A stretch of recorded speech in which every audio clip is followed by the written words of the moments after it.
95 படம் நடிச்சிருக்கேன். அத்தனை பேர் அன்பாக பேசுவாங்க, ஆசையாக பேசுவாங்க என்கிட்ட.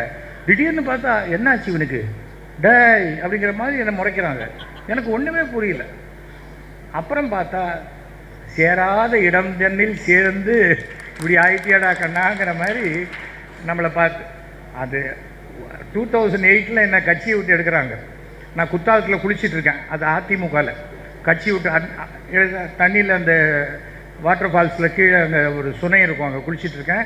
ஆனால் உங்களை ஏடிஎம்கேலேருந்து தூக்கிட்டாங்க என்ன அப்படின்றாங்க. அப்படின்னு நான் கையை காமிச்சிட்டு ஒரு முழுக்கு தான் போட்டிருந்தேன். இன்னும் 2 முழுக்கு போட்டு இருந்து இருக்கிற வரைக்கும் நல்லது, இல்லாட்டா ரொம்ப நல்லது அப்படின்னு ஏந்தோடனே ஃபோன் அடிக்குது. ஃபோன் அடித்தா ஹலோ அப்படின்னேன். என்ன பிரதர் தூக்கிட்டாங்க போல இருக்கே. யார்? நம்முடைய அன்றைய துணை முதல்வர் தளபதி ஸ்டாலின் அவர்கள் என்னை கூப்பிட்டு சொல்கிறார்.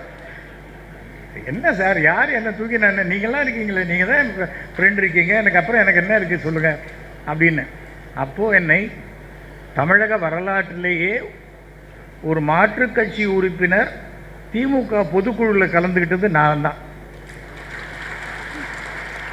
இது எவ்வளோ பெரிய கௌரவம். அப்படியெல்லாம் ஒரு கௌரவத்தை கலைஞர் யாருக்கும் தப்புன்னு தூக்கி கொடுத்துட மாட்டார். கலைஞர் வாயால் ஒருத்தனை திட்டினா கூட அவனுக்கு மிகப்பெரிய எதிர்காலம் இருக்குதுன்னு அர்த்தம். அதை தெரிஞ்சுக்கணும். ஐயோ திட்டாரு, உன்னை ஆமை வச்சுன்னு திட்டுற அளவுக்கு நீ என்ன அவ்வளோ பெரிய ஆளாக ஞாபகம் வச்சு திட்டுறாருல, அப்போ நீ பெரிய ஆளாக வருவ.